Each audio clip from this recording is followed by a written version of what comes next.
अरे करमजली, इतनी देर लगाती है पानी लाने में। अभी कपड़े धोने हैं, बर्तन मांजने हैं, वो सब कौन करेगा?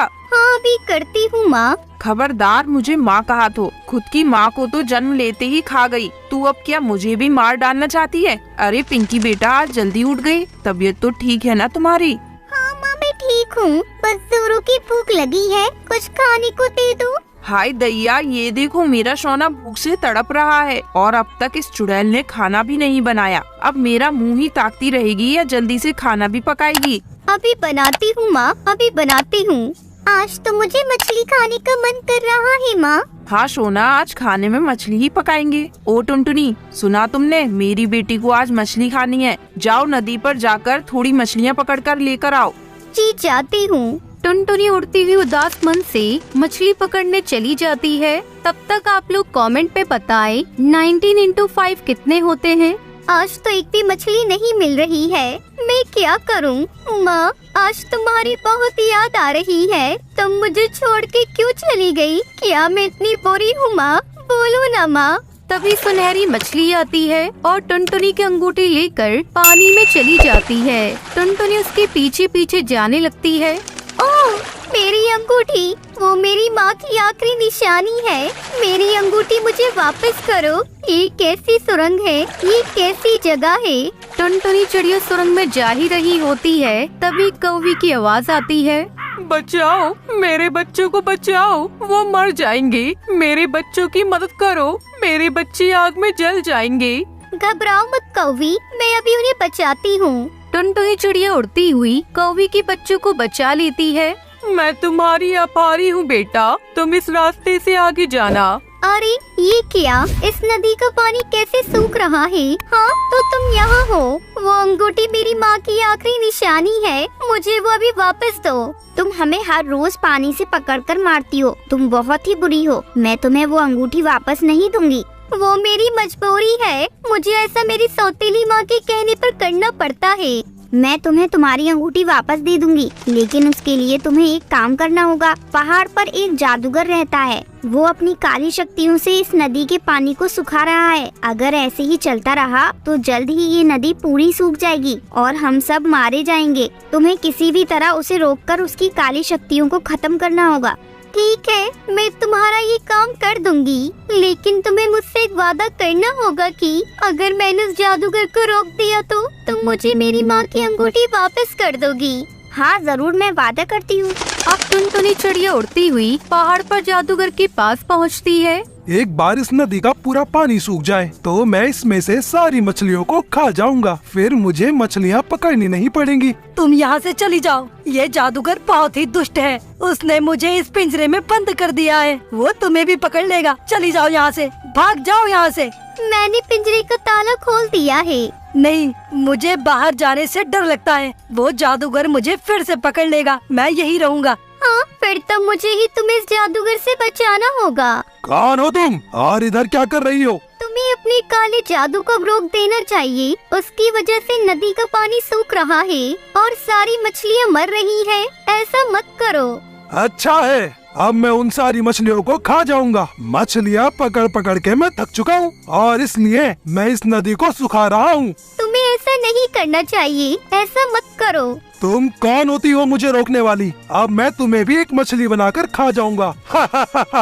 चलो अब मैं बाजार जाकर कुछ मिर्च मसाले ले आता हूँ, फिर मैं तुम्हें अच्छे से पका कर खाऊंगा। तभी हरी तोता जादूगर की जादुई छड़ी टुनटुनी चिड़िया को दे देता है और टुनटुनी चिड़िया से कहता है, ये लो, इस जादुई छड़ी को अपने पास रखो, इससे तुम उस जादूगर को एक अच्छा सबक सिखा पाओगी। एक दुष्ट जादूगर पक्षियों को पकड़कर तुम कैद करते हो ना, अब हम तुम्हें मजा चखाएंगे। मछलियाँ तो तुम्हें जरूरत के हिसाब से मिल रही थी, लेकिन तुम लालची होकर उन सभी को खाना चाहते हो। लालच और जरूरत में बहुत फर्क होता है। तुम अपने लालच और फायदे के लिए दूसरों को नुकसान पहुँचा रहे हो।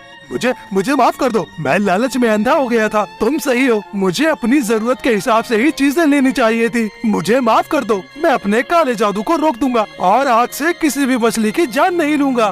तभी टुनटुनी चिड़िया वापस नदी के पास जाती है और उस पानी में से एक जादुई परी निकलती है और वो टुनटुनी से कहती है, तुम्हारा बहुत बहुत शुक्रिया टुनटुनी चिड़िया, तुम सच में बहुत ही अच्छी और प्यारी चिड़िया हो। तुमने हम सबको बचा लिया।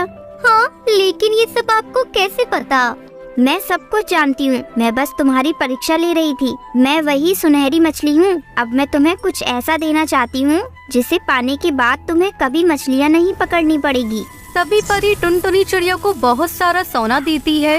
इतना सारा सोना? हाँ, तुम इसकी हकदार हो क्योंकि तुम्हारा दिल इस सोने से भी अधिक मूल्यवान है। और हाँ, ये लो तुम्हारी माँ की अंगूठी। शुक्रिया, मैं तुम्हारा ये एहसान कभी नहीं भूलूंगी। बहुत बहुत शुक्रिया। उसके बाद टुनटुनी चिड़िया अपना एक अलग घर बनाती है और उसमें खुशी खुशी रहने लगती है।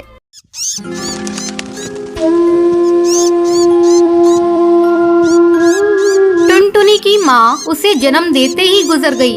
तब से उसके पिता ही उसकी देखभाल कर रहे थे। पता नहीं मेरी बच्ची तो कैसा नसीब लिखवा कर आई है। तेरे पैदा होते ही तेरी माँ चल बसी, अब बिना माँ के तेरा क्या होगा।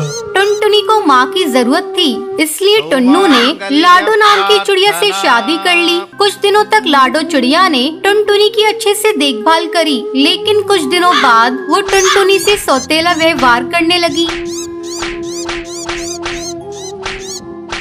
लेकिन टुन्नू के सामने अच्छी माँ की तरह पेश आती थी। इस तरह टुनटुनी बड़ी होने लगी। इस बीच लाडो को एक बेटी होती है। वो अपनी बेटी को भरपेट खाना खिलाती थी, लेकिन टुनटुनी को थोड़ा सा खाना खाने को देती। माँ, मुझे बहुत जोरों की भूख लगी है। तुमने मुझे बहुत थोड़ा सा खाना खाने को दिया है। कितना खाना खाती है ये लड़की, फिर भी इसका पेट नहीं भरता। तू खाना ही खाती रहेगी या घर का काम भी करेगी?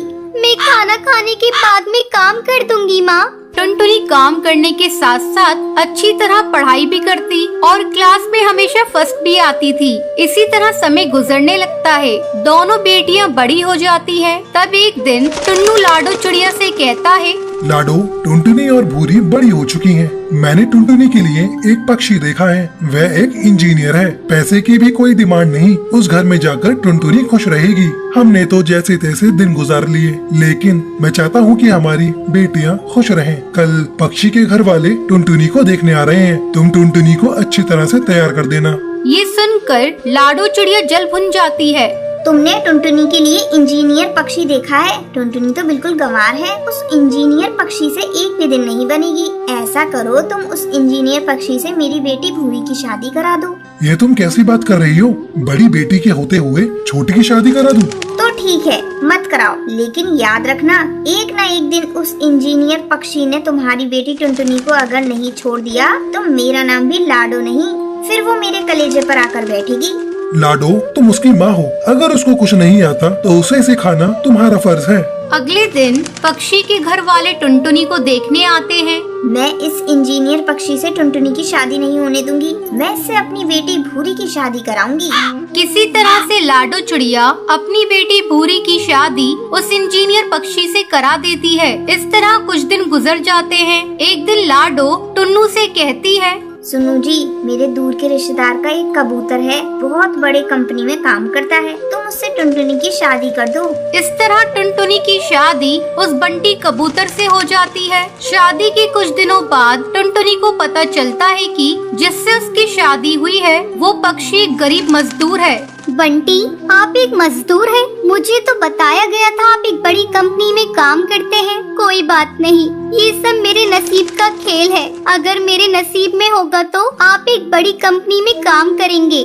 एक दिन बंटी को एक बड़े सेठ का खोया हुआ बैग मिलता है। वो उसे लौटाने उसके घर जाता है। तब सेठ कहता है, बेटा, तुम एक बहुत ईमानदार पक्षी हो। मुझे मेरी फैक्ट्री संभालने के लिए तुम्हारे ही जैसे ईमानदार पक्षी की तलाश है, क्योंकि मेरा कोई बेटा नहीं है। आज से तुम ही मेरी फैक्ट्री को संभालोगे। बंटी खुशी खुशी घर आकर टुनटुनी को सारी बात बताता है। ये सब नसीब का खेल है जी। माँ जी ने तो मुझे गरीब के पल्ले बांध दिया था, लेकिन भगवान ने तुम्हें एक अच्छी नौकरी दे दी। अब हम लोग खुशी खुशी अपना जीवन बिताएंगे। टुनटुनी खुशी खुशी अपने पति के साथ रहने लगती है। एक बरगद के पेड़ पर टोनी चिड़िया का बसेरा था। वो बहुत ही ज्यादा लालची चिड़िया थी। उसके पास में ही बबली कबूतरी का घोंसला था। एक दिन टोनी चिड़िया अपने घोंसले घोंसले में बहुत उदास बैठी थी। काश मेरे पास बहुत सारे पैसे होते तो आज मैं एक बड़े से घर में रहती। मेरे आगे पीछे नौकर चाकर घूमते, लेकिन हाय रे मेरी फूटी किस्मत, कहाँ है आराम मेरे पास। मैं तो गरीब हूँ, सारा दिन जंगल में पागलों की तरह खाना ढूंढना पड़ता है, जब जाकर 2 वक्त का खाना मिलता है। तभी बबली कबूतरी टूनी चिड़िया के पास आती है। क्या हुआ टूनी चिड़िया, तुम किन ख्यालों में खोई हुई हो? कुछ नहीं बबली कबूतरी, बस अपनी गरीबी पर रो रही हूँ। टूनी चिड़िया ये सब छोड़ो, मैं तुम्हें एक बहुत अच्छी खबर सुनाती हूँ। तुम्हें पता है जंगल के बाहर जिगरबाज का महल है, उसके यहाँ एक नौकरी है जिसके लिए चिड़िया की जरूरत है। अगर वो नौकरी मिल गई तो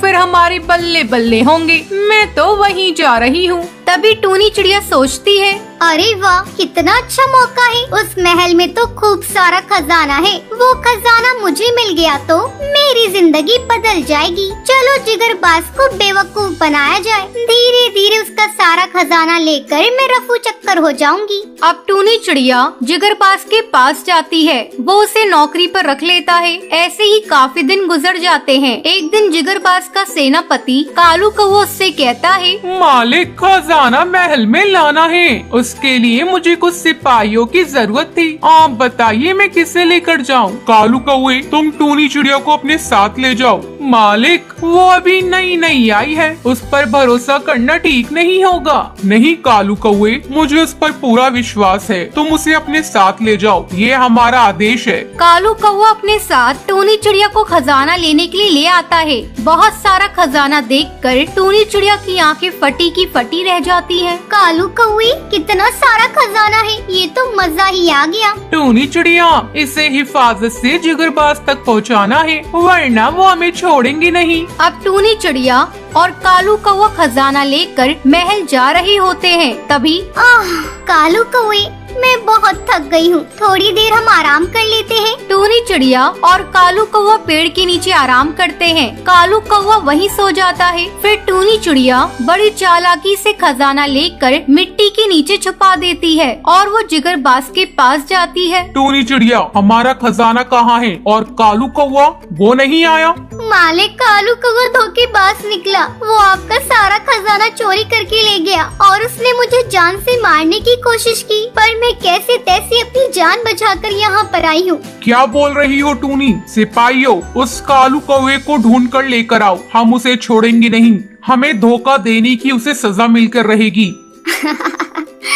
उस कालू कौवे को मैंने ऐसी जगह छुपाया है जहाँ से वो कभी वापस नहीं आ पाएगा, समझे? चलो अब मुझे यहाँ से 9-2-11 होना पड़ेगा। जिगरबाज को कोई ऐसा बहाना बताना होगा जिससे मैं यहाँ से जा सकूँ। फिर वो जिगरबाज से कहती है, मालिक, मुझे अपनी माँ के पास जाना है, उनकी तबीयत ठीक नहीं है, वो मुझे मिलने के लिए बुला रही है। तुम जा सकती हो। कैसा बेवकूफ बनाया है मैंने इस जिगरबाज को, कहने को इस महल का राजा है, लेकिन दिमाग तो है ही नहीं। टूनी चिड़िया वहाँ से चली जाती है। तभी जिगरबाज अपने सिपाहियों से कहता है, सिपाहियों, चलो इस टूनी चिड़िया का पीछा करो, हमें इस पर शक है। टूनी चिड़िया मिट्टी के अंदर से अपना खजाना बाहर निकालती है। तभी जिगरबाज अपने सिपाहियों के साथ वहाँ पर आ जाता है। टूनी चिड़िया, तुम्हारी इतनी हिम्मत, तुमने हमें धोखा दिया, हम तुम्हें छोड़ेंगे नहीं, तुम्हें फांसी की सजा देंगे। जिगरबाज, मुझे माफ कर दो, मुझे जाने दो, मुझसे बहुत बड़ी गलती हो गई, मुझे पैसों का लालच हो गया था, मुझे माफ कर दो। जिगरबाज टूनी चिड़िया की एक भी नहीं सुनता है और उसे फांसी पर लटका देता है। टूनी चिड़िया को उसके किए की सजा मिल जाती है।